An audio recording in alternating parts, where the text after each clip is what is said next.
Assalamualaikum warahmatullahi wabarakatuh.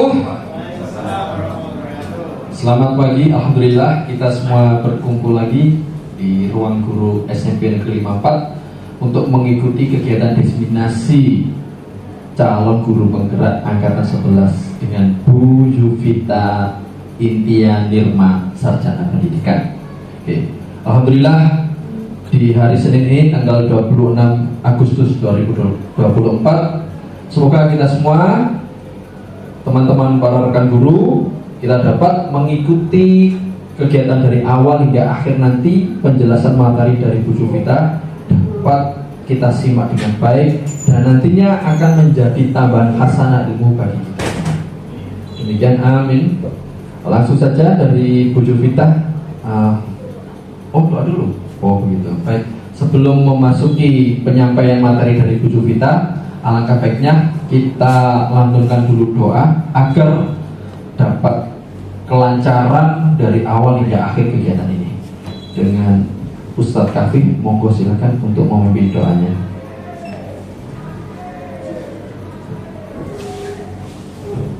Baik, terima kasih. Assalamualaikum warahmatullahi wabarakatuh. Waalaikumsalam warahmatullahi wabarakatuh. Bapak Ibu, kita tundukkan kepala sejenak, kita bermunajat kepada Allah agar kita mendapatkan ilmu yang manfaat, barokah, bisa kita aplikasikan dalam kehidupan kita sehari-hari, khususnya kepada anak-anak kita. Mari berdoa. Bismillahirrahmanirrahim. Alhamdulillah fina muka fi masjid ya Rabbana lakal hamdu kama yanbaghi li jalali wajhika wa 'azimi sultanik. Allahumma shalli ala sayyidina Muhammadin al-Fatih lima ughliq wal khatim lima sabaq nasiril haqqi bil haqqi wal hadi ila siratal mustaqim wa ala alihi wa ashabihi haqqa qadrihi wa miqdarihi al-'azim. Allahumma inna nas'aluka ilman nafi'an. Ya Allah, berikan kami ilmu yang manfaat, yang barokah ya Allah, wa rizqan wasi'an halalan thayyiban wa shifaa'an min kulli da'i wa saqamin bi rahmatika ya arhamar rahimin. Allahumma thabbit imanana, tetapkan iman kami ya Allah, sahil umurana, mudahkanlah segala urusan kami ya Allah, mudahkanlah segala urusan kami ya Allah, hasil maqasidana, sukseskanlah segala cita-cita dan keinginan kami ya Allah. Belilah ilaika ya Allah ala kulli hajatina min hawaijid dunya wal akhirah. Rabbi habli minas shalihin. Ya Allah, jadikan anak-anak kami anak yang saleh ya Allah. Rabbana hab lana min azwajina wa dhurriyyatina qurrata a'yunin waj'alna lil muttaqina imama. Ya Allah, jadikan kami, keluarga kami, anak turun kami ya Allah, anak-anak kami sebagai penyejuk pandangan kami, sebagai kebahagiaan kami ya Allah, birahmatika ya arhamar rahimin. Rabbana atina fid dunya hasanah wa fil akhirati hasanah wa qina adzabannar wa adkhilna jannata ma'al abrar ya aziz ya ghaffar ya rabbal alamin. Sallallahu ala sayyidina Muhammad wa alihi wa sahbihi wa baraka wa sallam. Subhana rabbika rabbil izzati amma yasifun wa salamun ala mursalin walhamdulillahi rabbil alamin. Al-Fatihah.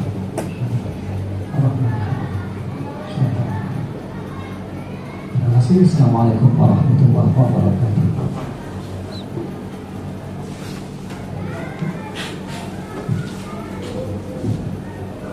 Alhamdulillah, terima kasih atas doanya Ustadz Kafi. Semoga dari doa yang beliau lantunkan dan kita amini bersama nanti akan menjadi energi bagi kita semua, sehingga dari awal hingga akhir penyampaian materi dari Bu Yuvita akan menjadi tambahan ilmu bagi kita, sehingga nanti bisa kita aplikasikan di kelas masing-masing dengan materi menyebarkan pemahaman dan penerapan pengalaman budaya positif ya. Monggo silakan, tempat dan waktu kami persilakan.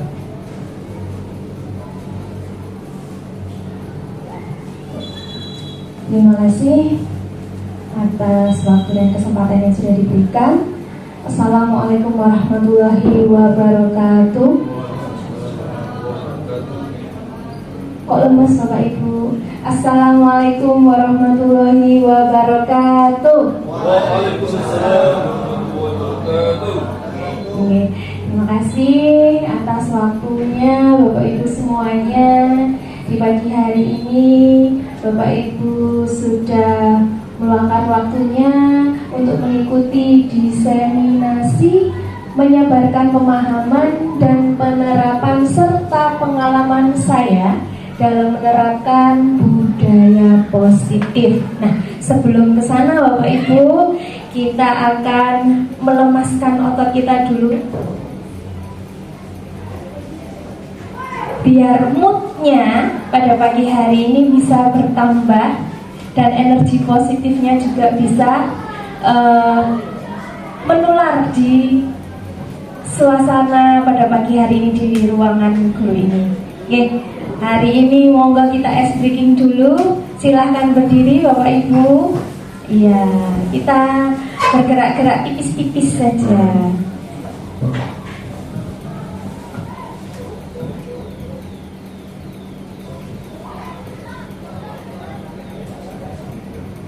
Ya, kita ikuti gerakannya, nggih.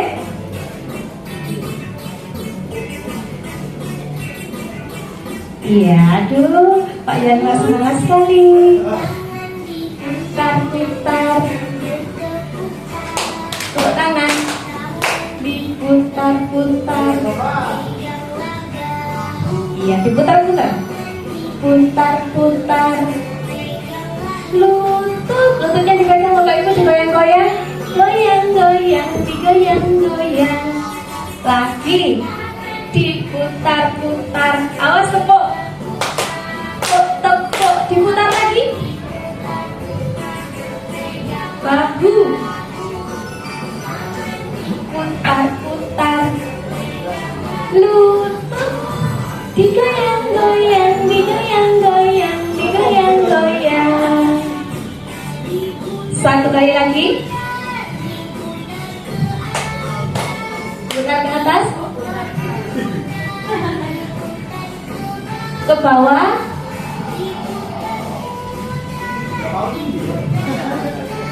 ke kanan. Oke, terima kasih semangatnya Bapak Ibu. Sudah selesai? Ya. Gimana perasaannya Bapak Ibu? Ngos-ngosan ya? Iya, ngos-ngosan. Oke, selanjutnya.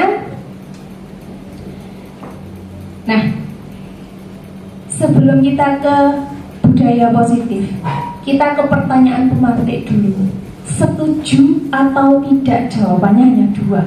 Bisa pilih salah satu. Hukuman dapat mendisiplinkan anak. Tidak. Tidak. Tidak. Kebanyakan tidak. Kenapa, Bapak Ibu?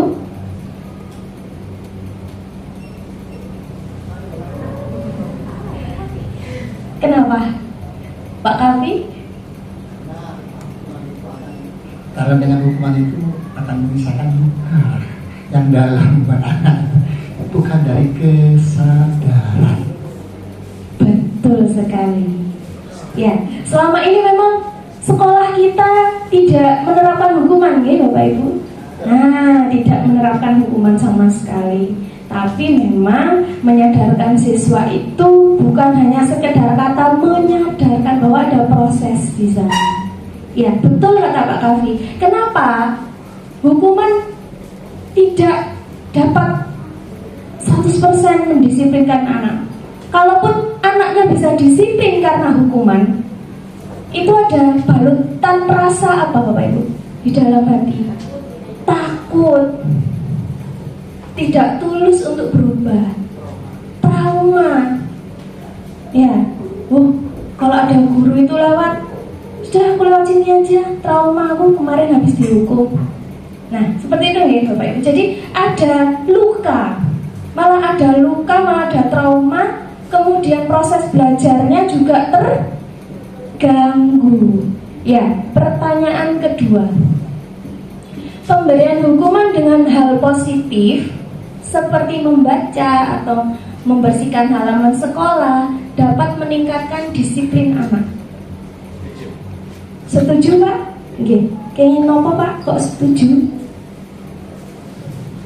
Ya, karena dengan pemberian hukuman positif itu kan secara tidak langsung akan memberikan karakter pembinaan pada anak itu dalam hal untuk memberikan satu seperti contoh membersihkan halaman sekolah, terus disuruh membaca juz amat dalam Al-Quran, itu kan cara gak langsung akan melatih membina anak itu untuk meningkatkan karakter positifnya dengan cara pemberian hukuman positif itu menurut saya seperti Ibu Yuri.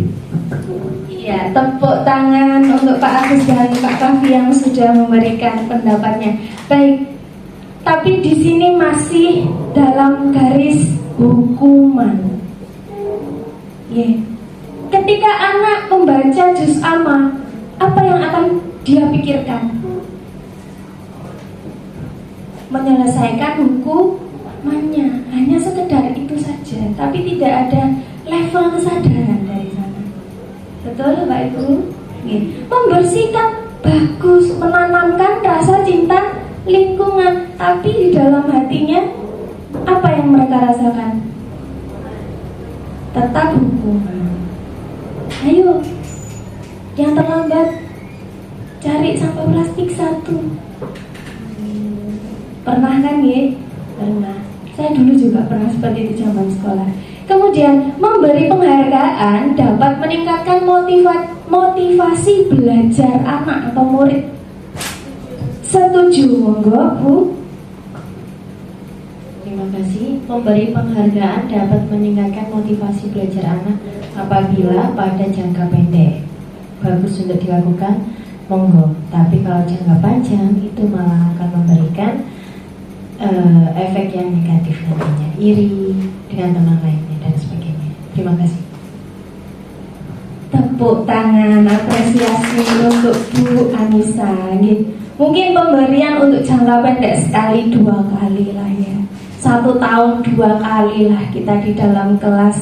Siapa yang bisa bla bla bla bla bla. Bu Ivi punya wafer. 1 kali 2 kali lah untuk menyenangkan saja. Tapi ketika anak mengerjakan, kalau kita 1 kali 2 kali, anak mengerjakan tugas, kemudian apa yang ada di pikiran mereka? Dapat hadiah, tetap dapat hadiah. Ayo api-apian, kok pastilah juara 1-nya kelas kita. Jadi motivasinya ke sana sebetulnya. Arahnya bukan sadar kalau dia itu sekolah punya pencapaian, dia berangkat sekolah punya tujuan dan lain sebagainya, belum sampai ke sana. Jadi Bapak Ibu, budaya positif adalah menanamkan disiplin positif pada diri siswa dengan motivasi intrinsik yang ada di dalam dirinya sendiri. Kalau hukuman, kemudian yang tengah ini kita bisa ngomong kalau konsekuensi ya. Nah, bisa ngomong konsekuensi, kemudian penghargaan, bisa disebut termasuk disiplin positif enggak? Bisa menumbuhkan motivasi dalam diri enggak? Termasuk ke motivasi ekstrinsik. Kalau intrinsik dari dalam dirinya sendiri. Next. Nah, konsep inti budaya positif itu diawali dengan perubahan paradigma, kemudian disiplin positif, lalu kita belajar di dalam disiplin positif ada nilai-nilai kebajikan, kemudian ada kebutuhan dasar manusia yang harus dipenuhi, kemudian ada motivasi perilaku manusia, lalu posisi kontrol guru, dan ada keyakinan kelas serta segitiga restitusi. Nah, ini dalam satu rangkaian konsep yang ada pada budaya positif. Next. Nah, paradigma baru. Terlihat Bapak Ibu? Ya, ini ada sebuah kasus kegiatan kepalan tangan. Ada A dan B, ada individu A dan B. Anda dan teman Anda. Ini dibayangkan saja nih. Sobeklah secari kertas kecil, tuliskan benda atau sesuatu yang sangat berharga untuk Anda. Letakkan di salah satu tangan Anda dan genggam benda atau sesuatu tersebut dengan segala daya. Buatlah sebuah kepalan. Teman Anda yang B akan mencoba dengan sekuat tenaga dengan berbagai cara untuk meminta Anda memberikan benda tersebut. B bisa membujuk, mengancam, menghardik, merayu, menyuap, apa saja agar dapat membuka kepalan tangan Anda. Kira-kira Anda sebagai A, apa yang terjadi?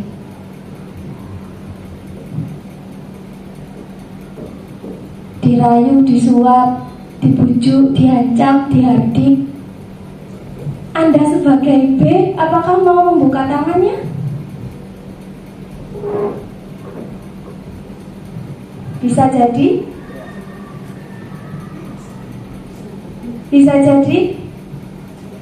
ya, bisa jadi.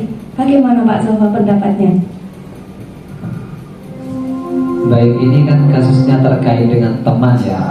Mungkin kalau teman yang sifatnya masih sebaya, saya mempertahankan untuk menggenggam.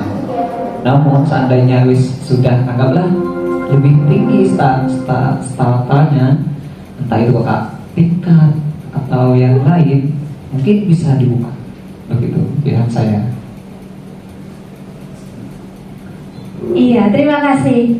Untuk Pak Sofa bisa diberikan tepuk tangan. Jadi seperti ini Bapak Ibu. Dari sini kita tahu bahwa segala cara kita sebagai guru dan yang menggenggam adalah murid kita. Kira-kira kalau kita merayu, menghardik, menyuap, membujuk, mengancam, anak-anak itu mau terbuka enggak Bapak Ibu? Enggak. Nah, maka disinilah posisi kita. Bagaimana caranya anak-anak itu dengan kesadaran dirinya sendiri mau terbuka dengan gurunya. Itu budaya positif, sehingga kita punya ikatan emosional, kita punya hubungan yang baik, saling percaya. Nanti kalau saya cerita ke guru ini mesti ember, males aku, nanti aibku kebuka. Kan ada yang kayak gitu ya. Nah, ada juga kalau sudah sama wali kelasnya tuh curhat, apa aja tuh sudah terbuka.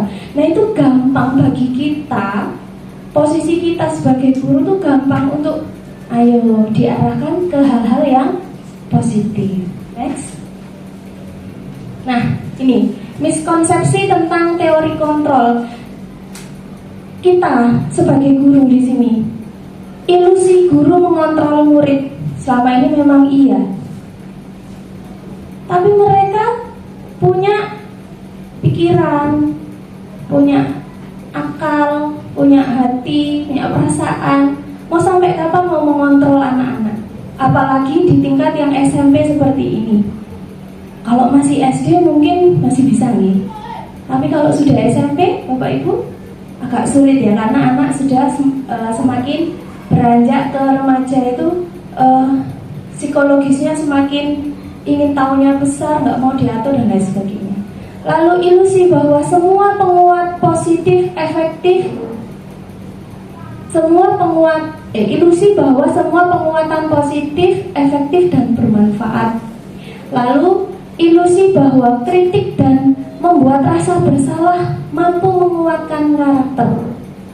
Kamu nggak ini tanduk nggak kasihan tak sama Pak Kafi loh sudah begini. Nah, itu merasa bersalah kan jadi anaknya. Tapi apakah dengan kita membuat mereka merasa bersalah, kemudian mereka sadar? Iya, bisa jadi. Tapi kan, nah itu tadi. Cuman dalam kulit merasa bersalah, dalamnya belum. Terus kritik, apalagi kritik yang tidak ada solusinya, cuma bisa marah-marah saja. Nah, itu tambah rasa-rasa namanya. Lalu ilusi bahwa orang dewasa berhak memaksa. Kalau nggak dipaksa nggak bisa. Kadang seperti itu. Yaitu budaya positif yang miskonsepsi terhadap guru adalah orang dewasa yang punya power di sekolah. Seperti itu. Next. Nah, mengubah paradigma stimulus respon ke pendekatan teori kontrol. Di sini siapa sesungguhnya yang memiliki kontrol? Kalau stimulus responnya kita mencoba mengubah orang agar berpandangan sama dengan kita. Yang sebelah kiri itu teori-teori yang kita anggap sekarang ini. Nah, tapi teori kontrol atau pilihan yang di sebelah kanan. Salah satunya kita berusaha memahami pandangan orang lain dengan dunia yang dipandang mereka. Contoh, kenapa Nduk terlambat? Kan kita nggak tahu situasi di rumahnya bagaimana. Entah anak itu yang nggak bisa bangun pagi atau di rumah memang nggak ada orang atau bagaimana. Oke. Nah, semua perilaku memiliki tujuan, alasan kenapa. Hanya Anda yang bisa mengontrol diri Anda, yang mereka yang bisa mengontrol diri mereka. Anda tidak bisa mengontrol orang lain. Remote dewe-dewe. Sebenarnya kalau remote awake dewe kan ngoten nggih. Lalu kolaborasi dan konsensus menciptakan pilihan-pilihan baru. Nah, ini sudah mulai ngasih solusi. Kemudian model berpikir menang-menang, kamu menang, saya menang, berhasil semua. Win-win solution. Oke, next. Ya, inilah disiplin positif. Disiplin berasal dari kata disiplina yang artinya belajar. Disiplin mengacu pada disiplin diri yang memiliki tanggung jawab terhadap apa yang dilakukannya berdasarkan nilai-nilai yang diyakini. Disiplin positif merupakan salah satu cara penerapan disiplin yang bertujuan untuk menumbuhkan kesadaran serta memberdayakan peserta didik tanpa imbalan, penghargaan, ancaman, atau hukuman, termasuk konsekuensi. Sebagai pendidik, tujuan kita adalah menciptakan peserta didik yang memiliki disiplin dari sehingga mereka berperilaku mengacu kepada nilai-nilai kebijakan universal dan memiliki motivasi intrinsik dalam perubahan perilaku ke arah yang lebih baik. Next. Nah, ini nilai-nilai kebajikannya, Bapak Ibu. Ya, ada beriman, bertakwa. Monggo bisa di foto, Bapak Ibu. Bisa difoto karena ini nanti ada hubungannya. Ya, difoto dulu. Jadi nilai kebajikan itu ada beberapa: beriman, bertakwa, berakhlak mulia, berkebinekaan global. Ini termasuk ke dalam P5.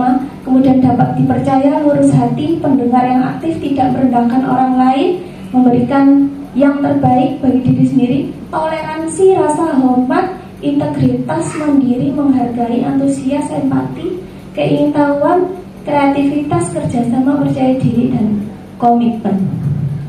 Next. Nah, hubungannya apa, Bapak Ibu, dengan anak-anak ini? Kita bisa mendisiplinkan secara positif yang dimotivasi dari dalam dirinya sendiri, yaitu hubungannya dengan kebutuhan dasar manusia. Kebutuhan dasar manusia adalah segala sesuatu yang kita lakukan untuk mendapatkan apa yang kita inginkan. Seluruh tindakan kita yang kita lakukan memiliki tujuan tertentu, dan semua usaha terbaik yang kita lakukan adalah dalam rangka agar kebutuhan dasar kita terpenuhi dengan baik. Contoh, ada 5 kebutuhan dasar manusia. Next tuh. Nah, bertahan hidup seperti makan, pakaian, tempat tinggal, keamanan, kesehatan, rasa diterima, kepedulian, berbagi, kerjasama, menjadi bagian dalam kelompok. Itu untuk kasih sayang. Kemudian penguasaan, harga diri, keinginan untuk dianggap, memimpin, berprestasi, diakui, dan didengar.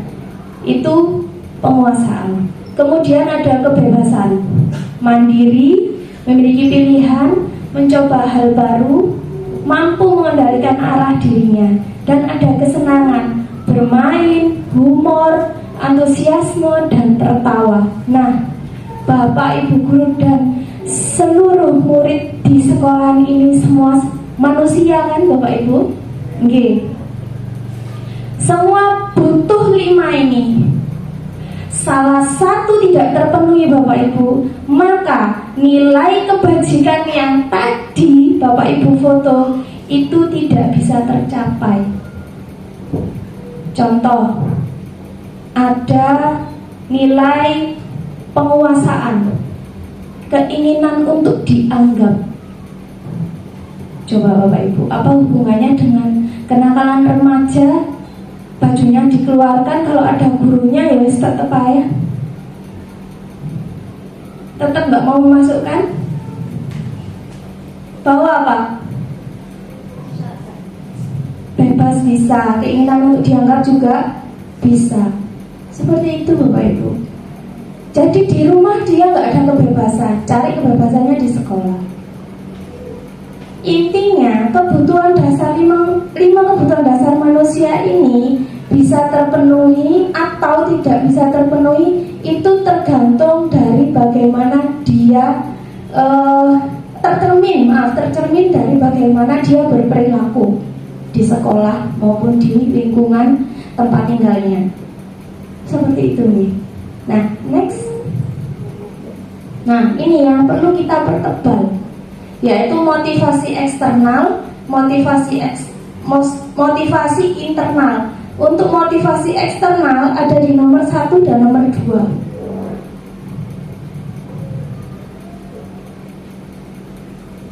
Untuk menghindari ketidaknyamanan atau hukuman, apa yang akan terjadi apabila saya tidak melakukannya? Itu eksternal. Kemudian yang kedua, untuk mendapatkan imbalan dari orang lain, apa yang akan saya dapatkan apabila saya melakukannya?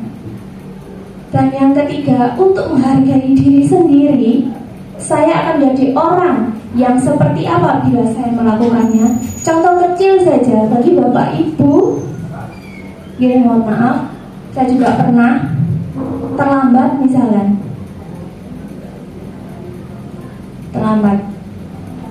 Terlambat itu kalau di sini motivasinya eksternal atau internal. Terlambat kemudian diam-diam masuk sih, atau pengennya terlambat tapi gak kepengen terlambat. Pak Yanuar rumahnya jauh tapi tidak terlambat, Pak Redi rumahnya jauh tapi tidak terlambat. Eksternal atau internal? Kenapa Pak?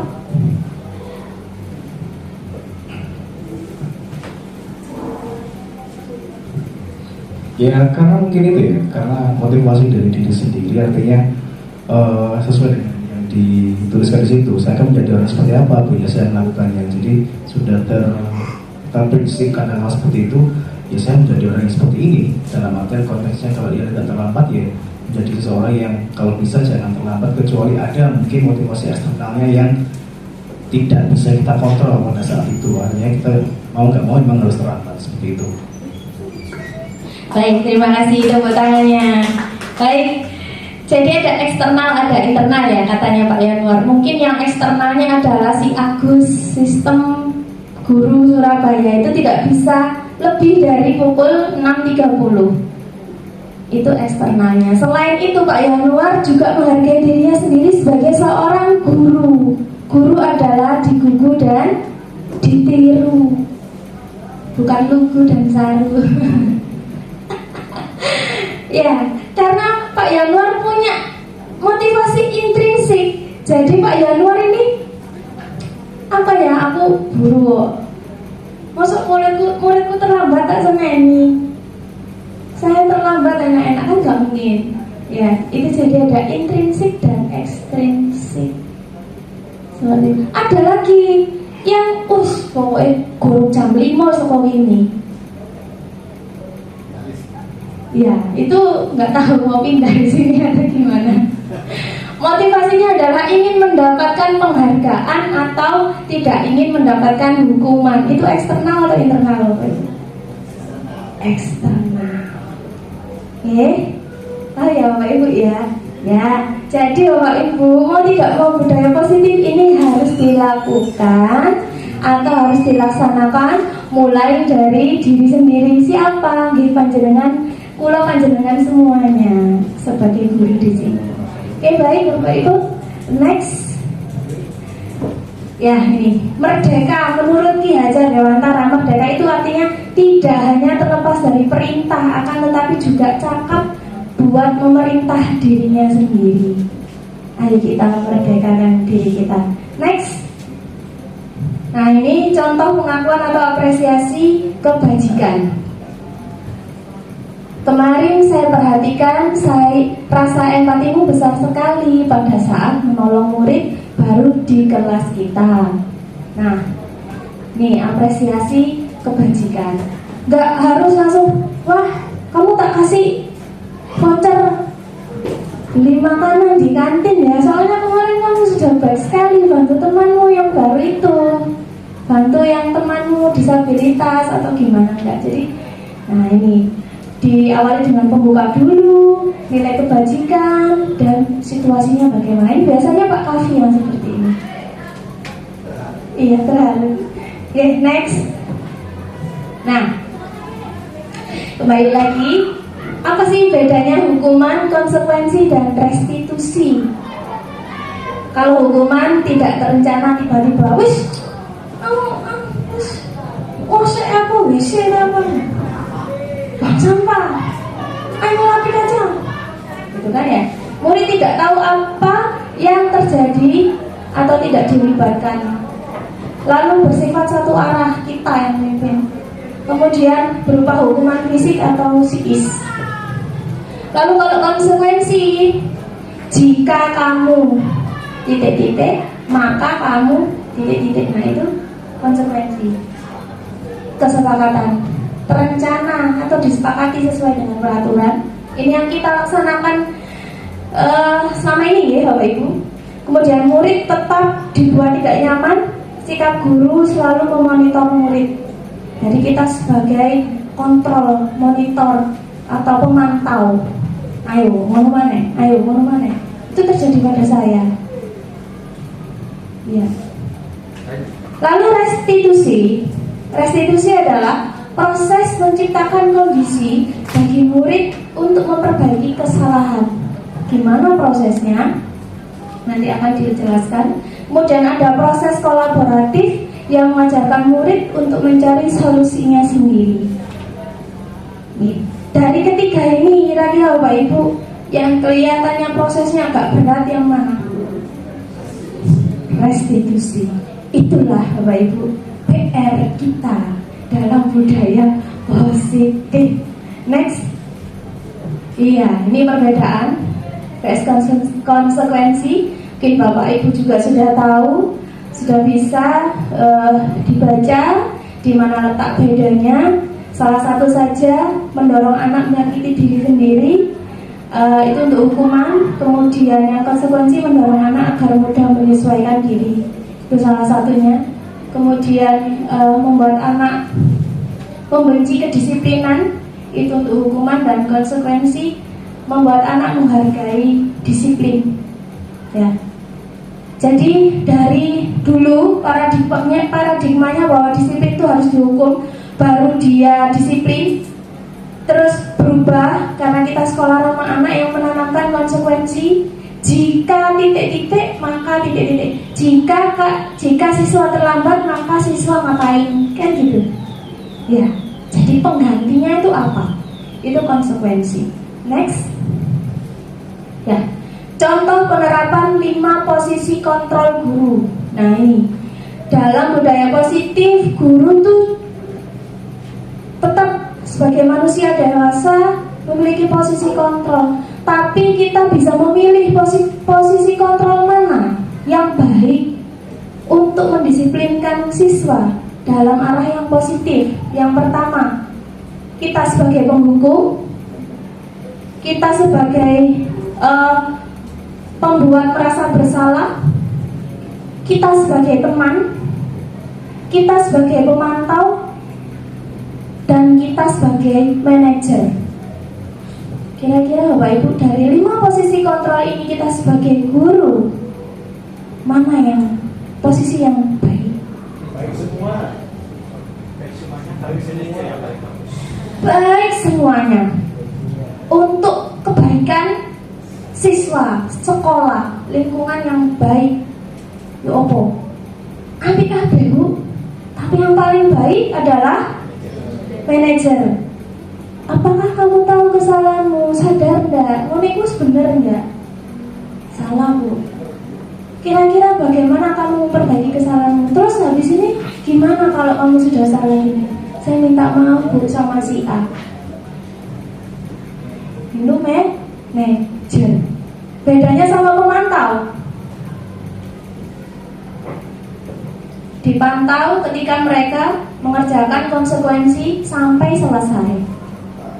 Memantau. Tapi kalau manajer, apakah boleh misal besok tak pantau lagi, anak ini memperbaiki kesalahan enggak ya? Boleh ya, di manajer ya, boleh. Itu kan sebagai tindak lanjut dari bagaimana kamu memperbaiki masalahmu. Ya, next. Posisi kontrol, apakah aku? Saya kecewa sekali terhadap kamu. Buat rasa bersalah. Next. Posisi kontrol, apakah aku? Kamu tidak pernah benar melakukannya. Serba salah. Menghukum. Oke, next. Apa rencanamu untuk menyelesaikan masalah ini? Manajer. Bagus. Next. Ayolah lakukan demi Bapak Ibu ya. Teman. Baiklah. Kalau posisi kita sebagai teman yang terlalu dekat itu kadang-kadang anak-anak agak melewati batas ya, Bu sekali. Iya. Jadi ya agak ya teman biar terbuka gitu maksudnya ya. Iya, enggak apa-apa. Cuma ya kalau sudah melewati batas itu yang tidak boleh. Next. Ya, kamu tidak pernah mendapat nilai jika tidak mengerjakan tugas. Pemantau, betul. Bapak Ibu ini sudah super, ini guru penggerak semua. Oke, keyakinan kelas. Mengapa keyakinan kelas? Mengapa bukan peraturan kelas?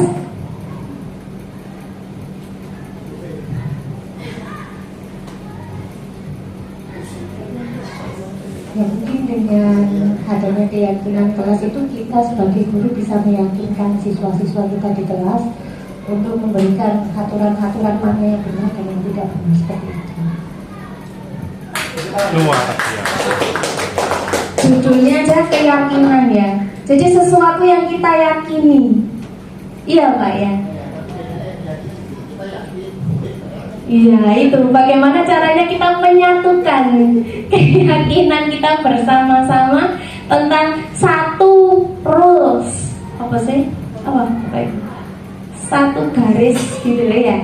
Nah, satu garis yang kita sepakati paling tidak. Ya, next. Pembentukan keyakinan kelas sifatnya abstrak berupa pernyataan universal kebajikan yang tadi, kemudian dibuat dalam pernyataan positif. Dilarang membuang sampah, itu positif atau negatif Bapak Ibu? Negatif. Sedikit saja agar mudah diingat, kalimatnya perlu panjang. Betul tidak. Sesuai dengan kondisi kelas atau sekolah sehingga mudah diterapkan. Lalu semua warga sekolah atau warga kelas dilibatkan dalam membuat keyakinan kelas. Biar apa? Biar kompak, biar menyatu, meresap ke tulang-tulang. Gitu Pak Kavi. Sedikit tapi micin ya Pak. Sedikit tapi terasa. Oke, next. Apa itu restitusi? Restitusi adalah proses menciptakan kondisi bagi murid untuk memperbaiki kesalahan mereka. Restitusi juga merupakan proses kolaborasi yang mengajarkan murid untuk mencari solusi terhadap masalah mereka dan membantu berpikir tentang orang seperti apa yang mereka inginkan nantinya, mau jadi apa sih? Ya, kemudian bagaimana mereka harus memperlakukan orang lain. Nah, restitusi ini Bapak Ibu nantinya akan kita gunakan sebagai mekanisme menyelesaikan masalah siswa. Tidak hanya masalah siswa, masalah guru saja juga bisa. Masalah siapapun bisa dengan restitusi. Tidak hukuman, tidak penghargaan, tidak konsekuensi, tapi menggunakan restitusi. Jadi hubungannya dengan keyakinan kelas apa? Kalau ada murid kita yang melanggar peraturan, bukan peraturan mohon maaf, keyakinan kelas atau keyakinan sekolah, maka mekanisme untuk menyelesaikannya adalah menggunakan teknik restitusi. Next. Nah ini, langkahnya ada 3 yang berhubungan sehingga disebut dengan segitiga restitusi. Satu proses dialog yang dijalankan oleh guru agar dapat menghasilkan murid yang mandiri dan bertanggung jawab. Tidak ngomong dari hati ke hati. Ustaz Bapak Ibu kita ini kok kudu suap, luarnya lebih, katanya Pak Kafi. Oke Pak Kafi, insya Allah. Next. Nah, segitiga restitusi yang pertama adalah menstabilkan identitas. Berdasarkan prinsip membuat kesalahan adalah bagian dari proses belajar. Wong salah orang gelem ngaku salah, nggak gitu. Orang salah itu dipakai untuk belajar bahwa kesalahan adalah proses pembelajaran. Untuk apa? Untuk mengubah dirinya lebih baik. Dari kesalahan itu diharapkan bisa belajar. Bagaimana caranya? Dialognya, berbuat salah itu wajar nak. Bapak ibu guru juga pernah salah. Loh, ya apa? Ya kan manusia. Manusiawi. Lalu tidak ada manusia yang sempurna. Pak Sofa, sempurna Pak Sofa. Buatan kesempurnaan hanya milik Allah SWT. Kemudian ibu bapak juga pernah melakukan itu nak. Zamanku biyen, mulai cerita biyen, gak mari-mari masalah. Iya. Lalu ibu bapak tidak mau mencari siapa yang salah. Bapak ibu ingin mencari solusi dari permasalahan ini. Kamu berhak kok merasa seperti itu. Nah, jadi kita fasilitasi dulu. Kita stabilkan identitas bahwa wong salah itu wajar. Tapi, nah ini tapinya next Bu. Kan tadi sudah buat keyakinan kelas bersama-sama. Dikembalikan lagi keyakinan kelas tadi atau keyakinan sekolah. Oke. Berdasarkan prinsip teori kontrol bahwa pada dasarnya kita termotivasi secara intrinsik. Bagaimana caranya kita memunculkan motivasi dalam dirinya? Oh iya, saya salah. Yang mana yang salah? Nah ini dialognya. Apa keyakinan kelas kita nak? Nilai apa yang sudah disepakati? Seperti apa gambaran sebuah kelas yang ideal menurut kamu? Atau sekolah yang ideal menurut kamu? Kamu ingin belajar orang seperti apa? Dikembalikan lagi. Ya, lalu next. Tuh, kok sudah Bu? Kan kurang satu. Nah, validasi tindakan yang salah. Ini harusnya nomor 2 ya. Nomor 3, benar. Kamu pasti punya alasan mengapa melakukan hal itu. Padahal kamu bisa melakukannya yang lebih buruk dari ini. Kok misal ini. Atau dibalik, kamu bisa lebih baik kok, tapi kenapa? Nah, ya, kamu patut bangga karena telah melindungi sesuatu yang penting buat kamu. Kamu melakukannya karena mempertahankan sesuatu yang penting bagi kamu. Nah itu berdasarkan prinsip setiap perilaku berupaya memenuhi sesuatu kebutuhan tertentu. Balik lagi di kebutuhan dasar manusia yang ada 5 tadi. Nek ono arek menek namburi, kebutuhannya apa Bapak Ibu?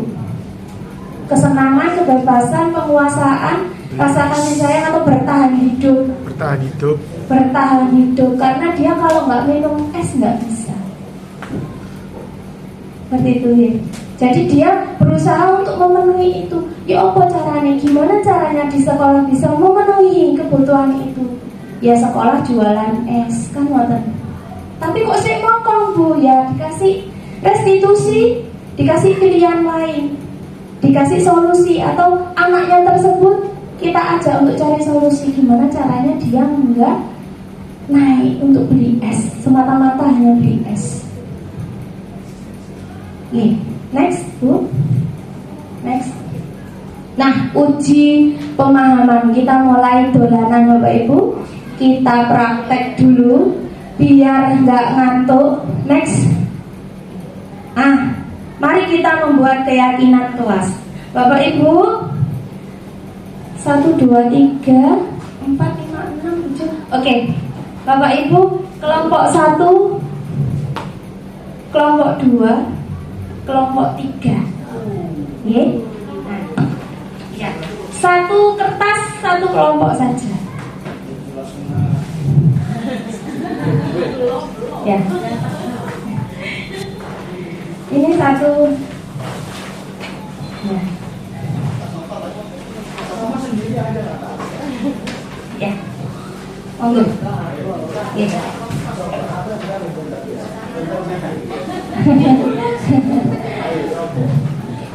Agar budaya positif ini bisa kita terapkan di lingkup yang lebih kecil dulu, kita membuat keyakinan kelas Bapak Ibu.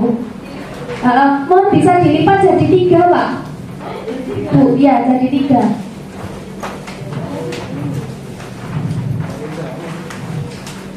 Jadi 3. Ya monggo, terserah bagaimana bentuknya, pokoknya jadi 3. Ya. Ya, sudah jadi 3. Nah, nanti jenengan garis ya.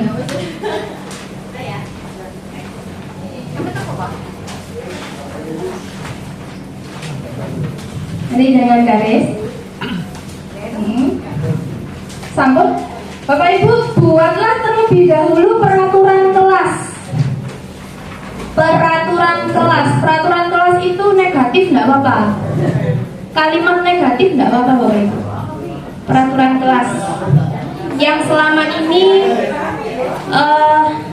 kalimatnya yang sudah ada selama ini, yang ibu bapak pernah membuat peraturan, boleh dalam bentuk kalimat negatif enggak apa-apa. Oke? Setelah itu di bagian yang kedua, itu kan ada 3 bagian nih Bapak Ibu. Bagian yang kedua, ubah peraturan kelas menjadi bahasa yang positif. Jadi peraturan kelas tadi silakan diubah menjadi bahasa yang positif. Kemudian yang bagian ketiga, menghubungkan peraturan kelas dengan nilai kebajikan yang ibu bapak foto tadi loh, nilai kebajikan yang di HP tadi. Ya, jadi peraturan kelas tadi dihubungkan dengan nilai kebajikan apa yang ingin Bapak Ibu tanamkan kepada putra putri atau di kelas, siswa di kelas panjenengan semuanya. Kemudian diskusikan peran guru dan murid dalam keyakinan kelas. Guru sebagai atau menempati posisi apa, muridnya bagaimana. Tadi ada berapa posisi kontrolnya. Nah itu Bapak Ibu guru, karena kita hanya trial itu apa? Uji coba. Buat saja 5 peraturan kelas, 5 keyakinan kelas, dan 5 nilai kebajikan yang dihubungkan dengan keyakinan kelas tadi. Nggih, 10 menit nggih Bapak Ibu. Gini motor selangkong. Jadi Bapak Ibu, nanti kalau sudah kita presentasikan bersama-sama 10 menit saja. Panjangnya jadi angka 2. Lebih cepat lebih baik. Baik, saya akan berputar. Peraturan kelas.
Baik Bapak Ibu, waktunya sudah selesai. Pas 2 menit, tepuk tangan untuk 3 kelompok yang sudah bekerja keras mengikuti trial uji coba. Sebelum diterapkan di kelas Bapak Ibu, setelah ini saya mungkin mohon izin memantau pembuatan keyakinan kelas di kelas salah satu kelas lagi. Monggo diawali dari siapa dulu yang mau secara aktif? Oh ya, Bu Anissa. Tepuk tangan untuk kelompoknya Bu Anissa. Nah, ini calon guru penggerak ini. Ya, monggo. Jubirnya siapa? Juru bibir. Baik, untuk dari kelompok kami sebagai juru bicara adalah Bu Anissa. Saya sebagai moderator saja. Assalamualaikum warahmatullahi wabarakatuh. Terima kasih atas kesempatan yang diberikan Ibu dan juga teman-teman guru. Jadi saya mau menyampaikan untuk peraturan kelas dulu dari kelompok kami. Yang pertama adalah datang tepat waktu. Yang kedua jaga kebersihan. Ketiga memakai seragam yang lengkap dan rapi. Keempat berkata sopan santun. Yang kelima menghormati guru dan menghargai teman. Dari peraturan di situ kita buat keyakinan kelas di mana menggunakan berbahasa yang positif. Yang pertama datang tepat waktu, ya, karena nggak ada kalimat negatifnya. Jangan atau dilarang, maka termasuk kalimat positif. Yang kedua, kebersihan itu adalah sebagian dari iman. Kita paham halus ini Bapak Ibu, misalnya di sini kan jaga kebersihan, jadi kita mau di sini lebih halus lagi, kebersihan itu adalah sebagian dari iman. Yang ketiga, Allah menyukai sesuatu yang indah, ya kan, anak-anak seragamnya rapi, lengkap, gitu kan ya, jadinya kan dipandang indah, gitu ya. Yang keempat, saling berbicara dengan sopan dan santun. Nah ini kita ajak, ayo saling berbicara dengan sopan dan santun. Yang kelima adalah menghormati guru dan menghargai teman. Dari sini nilai kebajikannya adalah datang tepat waktu. Berarti kan ini kan kita memberikan yang terbaik dari dalam diri kita. Intrinsik ya Bapak Ibu.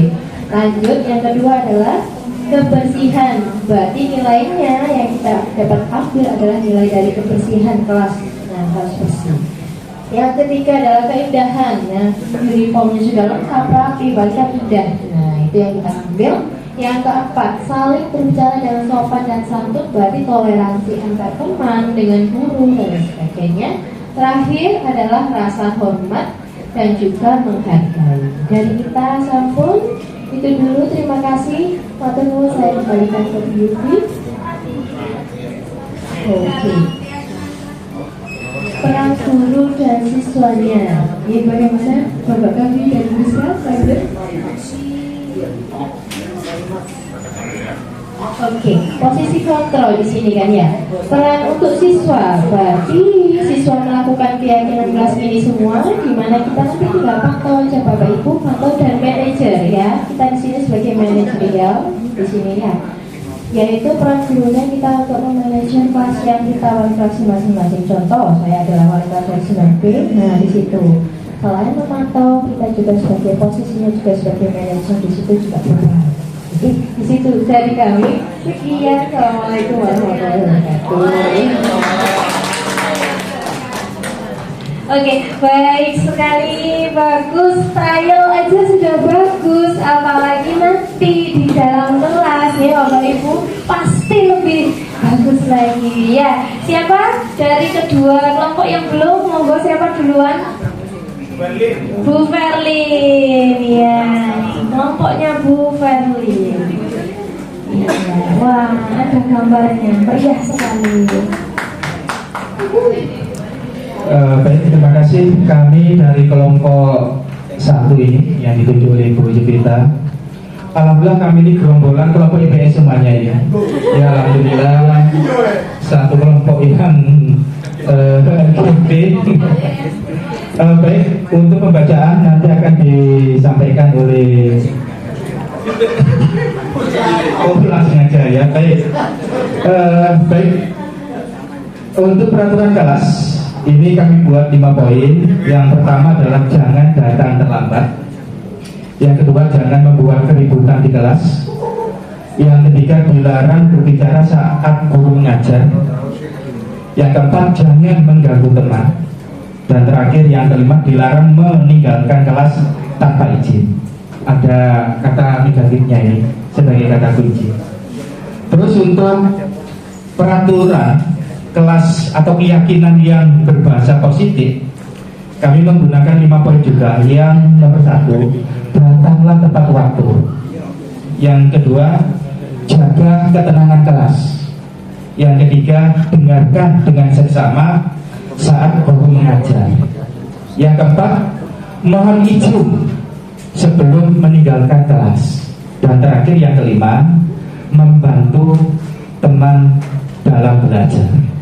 Itu keyakinan positif yang kami ambil dari peraturan kelas yang ada.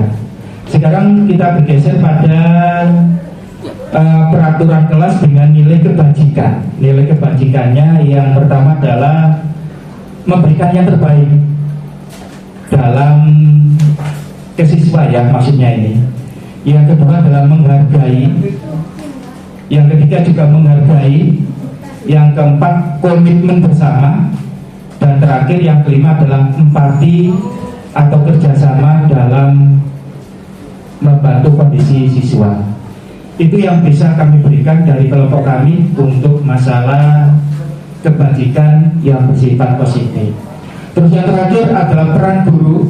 Nah ini, dan murid dalam keyakinan kelas. Jelas peran guru adalah sebagai fasilitator dan manajer di dalam menangani permasalahan solusi yang ada, yang terjadi dalam permasalahan yang ada di kelas. Sehingga dengan adanya manajer dalam diri seorang guru, maka setiap permasalahan yang terjadi maka bisa diselesaikan, ada solusi yang akan bisa dipecahkan. Itu dari kelompok kami. Terima kasih. Saya akhiri. Assalamualaikum warahmatullahi wabarakatuh. Terima kasih. Apakah ada umpan balik? Mungkin mengomentari atau memberikan apresiasi kepada kelompoknya? Bagus, oke, jempol. Ya, yang terakhir, monggo kelompoknya Pak Sofa, Bu Yanti dan Pak Yanuar.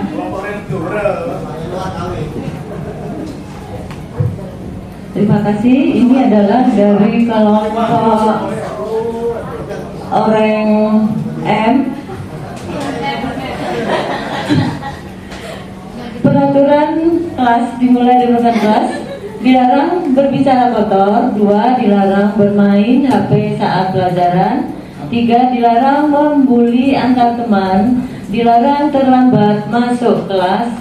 5. Dilarang bermain bola di kelas. Mungkin untuk kalimat positifnya bisa disampaikan oleh Bapak Sofa. Baik, yang pertama di mana kita peraturan kelasnya dilarang berbicara kotor, sehingga kalimatnya kita ubah ke positif. Berbicaralah dengan kalimat yang baik.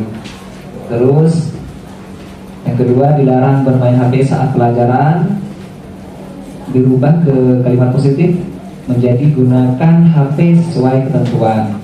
Ketiga, dilarang membuli antar teman. Kalimat positifnya saling menghargai antar teman. Yang keempat, dilarang terlambat masuk kelas, menjadi kalimat positifnya datang tepat waktu. Yang kelima, dilarang bermain bola di kelas, diubah menjadi kalimat positif bermain bola di lapangan. Ya, untuk nilai kebajikan yang paling pertama itu rasa hormat, yang kedua komitmen, yang ketiga menghargai, yang keempat komitmen, yang kelima komitmen. Baik, untuk peran guru akan disampaikan oleh Pak Tri. Silakan Pak Tri. Gak usah. Oh ya, peran gurunya yang keyakinan kelas ya tentu sebagai manajer ya. Tapi bagaimanapun pasti ada yang terbaik dari yang baik, dan kebetulan yang terbaik adalah jadi manajer. Seperti itu. Terima kasih.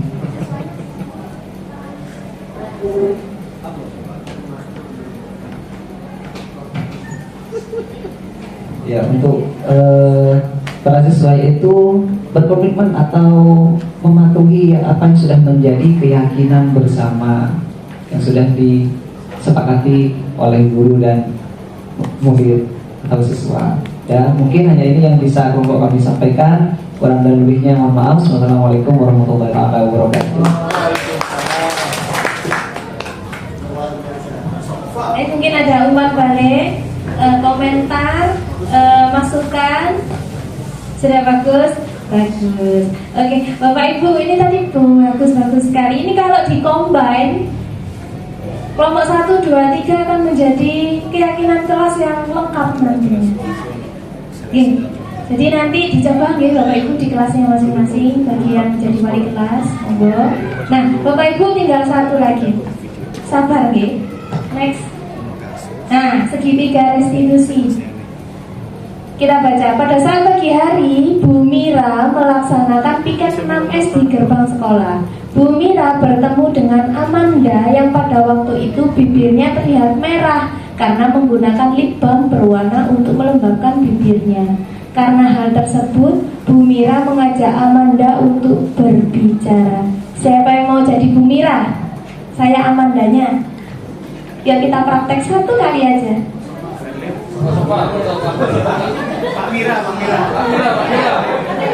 Pak Mitro ya, enggak apa-apa Pak Mitro.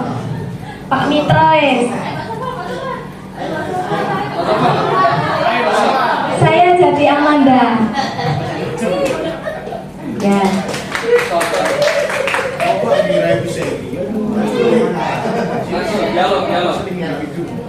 Selamat pagi Amanda. Oh iya, mohon maaf Amanda, itu kenapa ya bibir Amanda kok terlihat berwarna merah? Masa sih Pak? Biasa aja kok. Oh iya, nggak percaya. Sebentar ya, Bapak ambil tisu.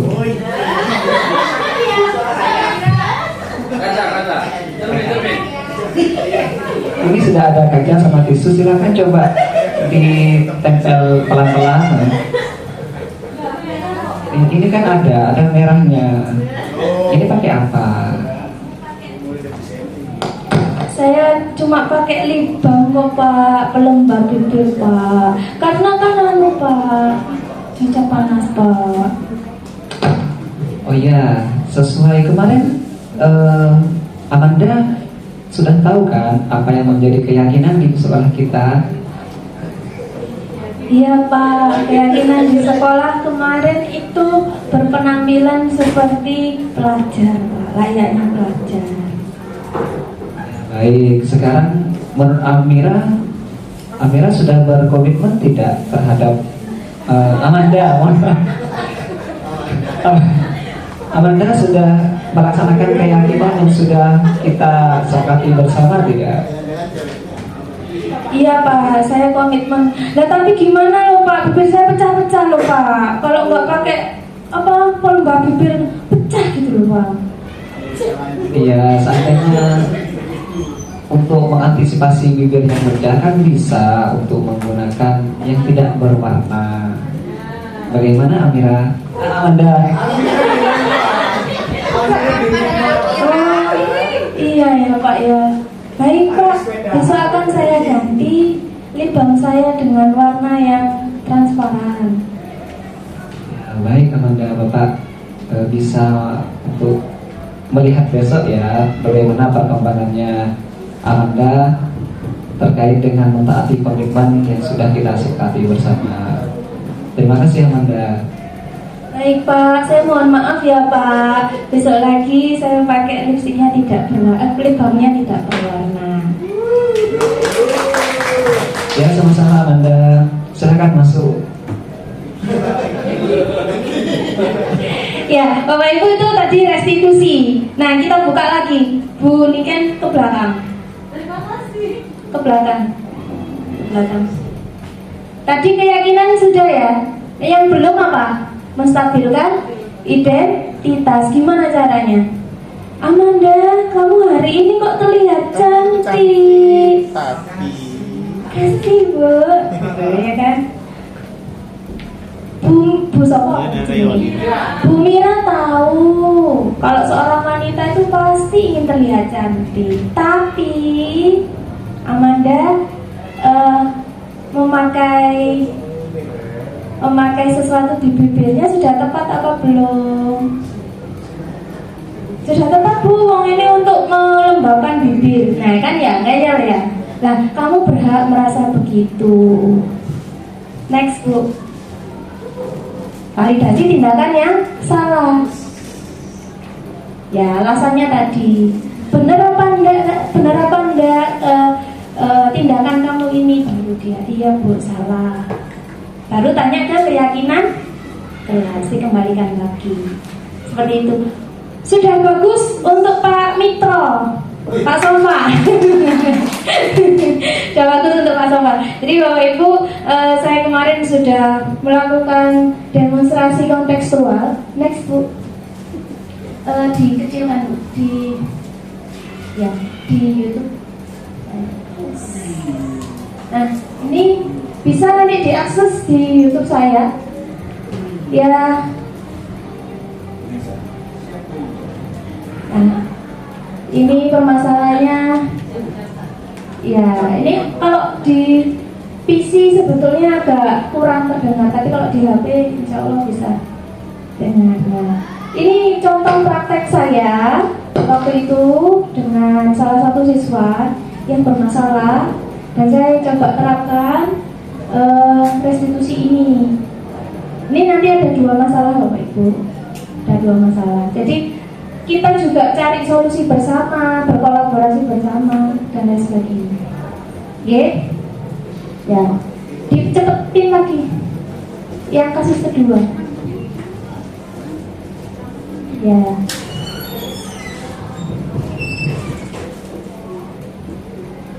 Ya ini dengan Amanda. Nah ya ini cara-cara menghadapi siswa yang agak-agak ngeyel. Oh saya lupa pakai lipstick untuk melembabkan bibir saya. Nah kayak gini. Oke.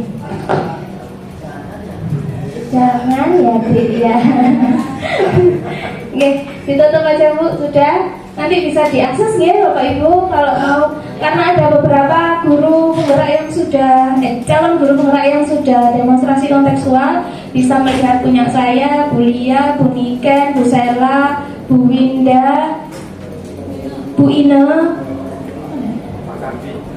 Ya itu di YouTube-nya masing-masing bisa dilihat untuk demonstrasi kontekstualnya. Bapak Ibu terima kasih. Sebelumnya Bapak Ibu saya ingin satu saja Pak Redi, monggo bisa maju merefleksikan pembelajaran apa yang sudah kita ambil di sini, kemudian kira-kira depannya bagaimana dan lain sebagainya. Silakan Pak Redi. Terima kasih. Dari paparan Bu Yuvita dari awal hingga akhir ini dapat kita tarik kesimpulan, memang kita setidaknya sudah perlu atau mengubah dari diri kita masing-masing ya Bapak Ibu guru, bahwa kita meninggalkan kebiasaan-kebiasaan yang lama yang sifatnya membuat siswa takut, sesuatu hal yang mencekam, membuat dia minder atau dia menjadi semakin kerdil. Kita ubah istilahnya nanti memanusiakan manusia, bahasanya itu. Kita harap dari materi yang telah dipaparkan oleh Bu Yuvita ini dengan yang sangat baik, sehingga nanti kita dapat mengaplikasikan bagaimana caranya kita mulai dari sekarang berusaha untuk memuridkan murid menjadi manusia seutuhnya. Demikian dari saya. Tepuk tangan. Terima kasih Bapak Ibu. Kita sama-sama manusia, hendaknya kita bisa saling mengerti satu sama lain. Harusnya seperti itu. Mau tidak mau rasa sabar kita ditambah lagi. Jangan ada dusta di antara kita. Itu saja Bapak Ibu. Salam bahagia, salam guru penggerak. Terima kasih. Wassalamualaikum warahmatullahi wabarakatuh.